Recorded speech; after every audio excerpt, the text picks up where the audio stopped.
크랜베리 치킨 롤 샌드위치였습니다. 5,500원이니까 가까운 매장에 가서 한번 사 드셔보시기 바랍니다. 운영하기 나름이에요. 정말 남는 거 없어요. 6천만 원을 버는데도 한 달에. 자영업자가 웃는 그날까지 빵시기TV는 함께합니다. 오늘은 빵시기가 어떤 제품을 갖고 왔을까요? 짜잔! 요거는 크랜베리 치킨 롤 샌드위치입니다. 페스츄리를 매장에서 직접 구워서 식힌 다음에 각종 내용물 안에 넣고 돌돌돌 말아서 5등분으로 커팅을 한 후에 판매를 하는 겁니다. 겨자 소스를 이렇게 바르고요. 그리고 각종 야채를 넣고, 여기에는 홍피망이 안 들어가요. 오이, 그 다음에 양상추 로메인 한 장에서 2장 여기 들어가고, 여기 크랜베리 내용물이 들어가요. 여기는 크랜베리하고 닭가슴살 재료가 옵니다, 본사에서. 그래서 이런 식으로 5등분으로 커팅을 해서 파는 겁니다. 가격은 5,500원. 요것도 매장마다 가격이 좀 틀립니다. 상권이 좋은 데는 좀 비쌀 수도 있고요. 저희는 아무튼 가격을 올리진 않고 그대로 5,500원입니다. 자, 크랜베리 치킨 롤 샌드위치였습니다. 5,500원이니까 가까운 매장에 가서 한번 사 드셔보시기 바랍니다. 자, 안녕하세요. 혼자 다 하는 파리바게뜨 사장 빵식입니다. 반갑습니다. 자, 오늘도 시청하시기 전에 구독, 좋아요, 알람 설정 부탁드리고요. 끝까지 시청해 주시기 바랍니다. 그리고 여기 위에 여기 링크 클릭하셔서 시간 나실 때마다 빵식이 영상 하나씩 봐주시면 감사하겠습니다. 자, 빵식이는 자영업자가 우는 그날까지 함께합니다. 자, 여기 이쪽에 보시면 이 사진은 실제로 제가 아는 지인이 했던 매장입니다. 지난 시간에 제가 테헤란로 이쪽은 10수년부터 좀 망가졌다 이런 얘기도 했지 않습니까? 임대료가 너무 비싸기 때문에 1,000만 원이 훌쩍 넘어가요. 매장도 크고, 그 이야기를 할 때 요 매장을 제가 예를 들어서 얘기한 거였어요.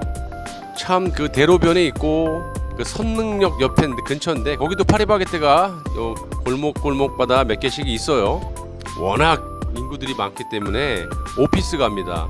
매출이 그때 당시 한 450에서 500 정도 일매출 나온 것 같아요. 임대료가 1,400인가 아마 그랬을 거예요. 제 기억으로는 확실하진 않지만 꽤 비쌌습니다. 그래서 지금 요 매장을 보면 질문자분이 말씀하신 것처럼 어마어마하게 돈을 벌지만 지출이 상당합니다. 직원도 많고 점장도 있고 샌드위치 기사 당연히 있고, 안에 메인이 2명입니다. 투맨 제빵기사가 2명이에요. 보조하고.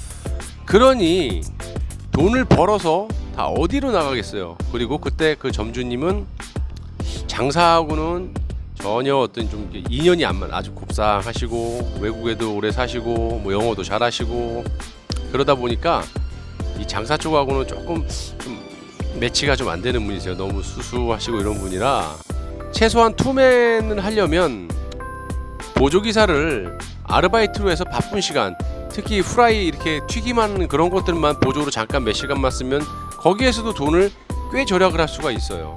그리고 알바도 너무 무분별하게 많다 보니까 점주님은 이제 장사에 또 저희하고는 좀 틀린 어떤 클래스라 그냥 앉아만 계세요. 100% 인건비가 들어가요. 그러니까 매출 좋으면 뭐예요. 이거 차 떼고 포 떼고 그러다 보면 나가는 게 어마어마하다 보니까 수익이 많이 발생이 안 되는 거예요. 1리터를 부었는데 0.9리터가 다 빠져나간 거예요. 다 지지지해서. 그래서 0.1리터만 100ml만 먹는 거예요. 자, 이렇게 그 사례를 이야기를 드렸는데, 이렇게 보시다시피 운영을 하기 나름이에요. 200만원, 일매출 300만원 다 똑같아요. 물론 매출이 올라감으로써 굉장히 바쁘고 인력도 딸리겠죠. 하지만 내가 어떻게 가게를 관리를 하고 운영하느냐에 따라서 내가 가져갈 수 있는 게 많거나 적거나 그건 당연한 거죠. 그래서 그 친구분한테 한번 여쭤보시면 분명히 기사를 다 쓰실 것 같아요. 얼마의 매출인지는 확실하게 그 댓글에 없었기 때문에. 그래서 예를 들어서 제가 200만 원을 들어서 보자면 월 6천만 원입니다. 상당한 금액이죠. 한 달에 6천만 원을 버는 거예요. 빵을 팔아서. 운영을 잘못했을 경우에는 그냥 생계형밖에 안 돼요. 뭐 200만 원, 300만 원밖에 안 남는 경우도 있어요. 그것도 안 되는 경우도 있죠. 왜냐? 6천만 원이면 굉장히 큰 매출입니다. 누가 봐도. 그런데 보세요. 인건비가 굉장히 세졌잖아요. 그럼 제빵기사 월급, 그다음에 카페 기사도 거의 비슷한 월급을 지불을 해야 되고요. 그리고 뭐 관리비, 잡비, 그러니까 잡비라고 하면 이런 보안 아니면 뭐 이렇게 세스코 뭐 이렇게 약 같은 거 치는 거 있죠. 벌레 잡는 그런 거, 그런 사소한 것들도 다 해도 돈 100만 원씩은 일단 잡아야 돼요. 거기다가 알바를 200만 원이면 전혀 안 쓸 수가 없어요.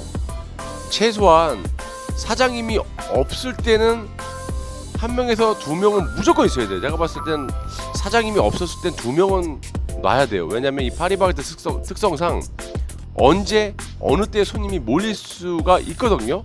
조금 있다가 10분만 해도 막 매출이 20만 원이 슉 올라가는 경우가 있어요. 케이크 뭐 몇 개만 팔아도 10만 원, 20만 원 올라가잖아요. 근데 그거를 케어를 못 해주면 다음에 손님이 오기가 좀 불편하겠죠. 그래서 알바들을 2명 정도 써야 되는데 그렇게 되면 한 달에 800만 원이 넘는 어떤 그런 계산이 나와요. 주휴수당을 빼고 계산했을 때도. 그러면 주휴수당까지 얹혀주게 되면 엄청난 인건비가 발생이 되겠죠. 아마 그 친구분한테 한번 여쭤보시면요, 알바를 몇 명 쓰냐 여쭤보세요. 또 뭐 샌드위치 만드는 기사는 쓰니? 이렇게 여쭤보세요. 제빵 기사는 뭐 기본으로 쓰실 테고 그렇게 많이 벌어도 남는 게 없을 수가 있어요. 한번 쭉 다 빼보세요. 지출 금액을. 남는 게 없어요. 거기다가 대출이 있다고 하면 또 상환금이 또 발생이 될 거잖아요. 상환을 해야죠. 이자가 됐던 원금이 됐던.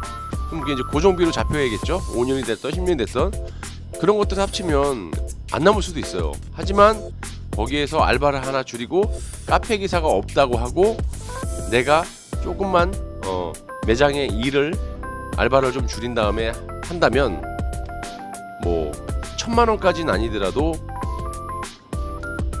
거기에 근접한 돈까지도 가져갈 수 있는 상황이 발생될 수가 있어요. 그리고 확실한 건 뭐냐면 정확한 데이터를 보려면 이것저것 다 봐야 돼요. 뭐 알바 수는 몇 명이냐, 기사는 뭐 원맨이냐 투맨이냐, 카페 기사는 쓰냐, 평수는 얼마나 되나. 왜냐면 평수는 관리비가 또 거기에 대해서 평수 대비 또 나올 거 아니에요. 에어컨을 키던 이 냉난방에 대한 전기세를 평수가 크면 당연히 그만큼 많이 들어가기 때문에 많이 나오겠죠. 그리고 평수가 크게 되면 알바도 많이 쓸 수밖에 없어요. 왜냐면 동선 자체가 넓기 때문에 혼자서 할 수도 있을 거를 2명, 3명이 할 수밖에 없는. 그러면 당연히 인건비가 올라가겠죠.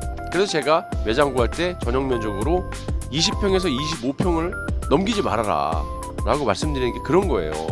20평에서 25평이라도요 충분히 매출 나와요. 위치와 그 상권만 좋다면 매장 크다고 매출이 크고 이런 건 아니거든요. 절대적으로. 물론 보기에는 좋을 수 있어요. 근데 제가 빵식이 항상 말씀드리지만 가오 잡으려고 사업하는 건 아니잖아요. 그러니까 돈을 벌려고 하는 거기 때문에 20평에서 25평을 넘기지 말아라 라는 말씀을 계속 드리는 거예요. 그래서 일단은 돈을 똑같은 200만 원이라고 해도 일반 프랜차이즈가 아닌 자영업자들은 굉장히 많이 남을 것이고, 파리바게뜨 같은 경우는 각종 수수료들이 많잖아요. 그렇기 때문에 마진율이 좀 적어요. 하지만 이 마진을 또 어떻게 갖고 가느냐, 케이크 팔 때도 점포 생크림을 많이 파느냐, 완제를 받아서 많이 파느냐, 빵도 완제를 많이 받아서 파느냐, 매장에서 많이 굽는 고마진의 생지 제품을 많이 파느냐에 따라서 마진이 또 틀려요. 그렇기 때문에 정확한 데이터는 그 매장에 대한 어떤 그 포수 자료를 봐야 돼요. 그 평수라든지 아까 말씀드렸던 그런 것들. 근데 대략적으로 이제 질문에 어떤 큰 틀을 가지고 이야기를 하면 그런 경우들이 많다. 운영하기 나름이다. 내가 좀 고생한 만큼, 특히 요즘같이 인건비가 굉장히 비쌀 때는 내가 좀 더 노력을 하고 최소한의 인건비, 임대료보다 요즘에는 인건비 때문에 걱정하는 분들이 많아요. 인건비는 막 1년에 막 한 해 2자릿수씩 막 올라가는데 법으로 정해지지가 않았거든요. 근데 임대료는 법으로 정해져 있어요. 2년 계약이다. 예를 들어서 월 300을 냈는데 2년 계약 종료 후 재계약을 할 때 임대인이 임차인에게 맥시멈으로 올릴 수 있는 건 월 15만 원 정도밖에 안 돼요. 5% 이상을 못 올리게 돼 있어요, 법적으로. 그렇기 때문에 그거는 대비를 할 수 있는 어떤 기간과 그런 것들이 있지만 이 알바 인건비는 뭐 그냥 하늘 높은지 모르고 막 쭉쭉 올라가잖아요. 그러니까 감당이 안 되는 거예요. 그래서 자영업자들이 너무너무 힘든 거죠. 자, 요약하자면 같은 고온 매출이 나오더라도 인건비를 얼마나 줄이냐에 따라서 내가 가져갈 수 있는 당연한 얘기지만 수익이 틀려지는 거예요. 범주기사도 하시라는 게 그거 그렇게 힘들지 않아요. 내가 갖고 가는 월급에 대해서 어디 가서 월급 받으려면 400만 원 받으려고 해보세요. 제가 말씀 안 드려도 알잖아요. 근데 내 가게에서 내 마음대로 가게에서 주방에서 음악도 들으면서 라디오도 들으면서 빵식이 TV도 보면서 이렇게 빵도 만들면서 한 달에 400만 원을 절약할 수 있다라는 건 아주 큰 장점입니다. 장점을 살릴 수 있는 거는 구석구석 찾아보면 많아요. 알바할 시간을 내가 좀 한두 시간 더 한다든지 그러면 한 달이면 또 몇십만 원이 또 세이브가 돼요. 한두 시간만 있어도 매장에 한두 시간만 있어도 훌쩍 갑니다, 시간. 그러니까 인건비를 줄이고 저처럼 제조기사에 한번 도전해 보시면 어떨련지요. 우리 한탄만 하지 말고 방법을 한번 찾아보자고요. 자, 오늘 여기까지 하겠습니다. 자, 전국에 계시는 예쁘고 멋있는 알바들 파이팅 하시고요. 자영업자들 힘내십시오. 빵식이 TV도 파이팅 하겠습니다. 자영업자가 웃는 그날까지 빵식이 TV는 함께합니다. 시청해주셔서 감사하고 구독, 좋아요 눌러주시기 바랍니다. 자영업자분들 고생하셨습니다. 자, 고맙습니다.